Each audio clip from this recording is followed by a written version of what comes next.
Yes, I'm often asked what differentiates a good speaker from an ordinary speaker. And I'm not really talking about the difference between great and rotten, it's just the difference between ordinary and good. And the biggest factor really is the ability of the speaker to connect with the audience. Now, you've got several tools with which to connect with the audience. The one is that you're able to communicate your content in a clear manner. And that's really important. And to do that, you obviously need to have prepared and you need to have practiced your presentation so that you know by the time you get up there what's going to come out.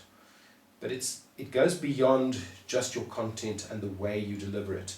It's also extremely important to make eye contact with your audience, particularly if it's a larger audience, to make sure that you're not excluding portions of that audience, because you'll find that if there are areas that you need to get approval from, let's say the managing director is sitting on the left-hand side and you're hardly looking at him at all, you're not going to get that buy-in, and in the end, the purpose of your presentation might be nullified.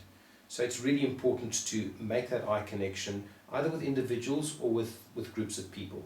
But there is something else which is often neglected, and this is really important.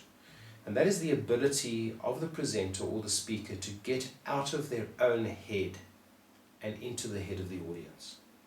And why that is so important is that it's the transition between that speaker being desperate for approval and wanting to be okay and wanting to be liked and loved and told that they're fantastic, to a focus rather on, let me do the best that I possibly can for this audience so that they get the most out of it and can use the stuff that I've prepared for them.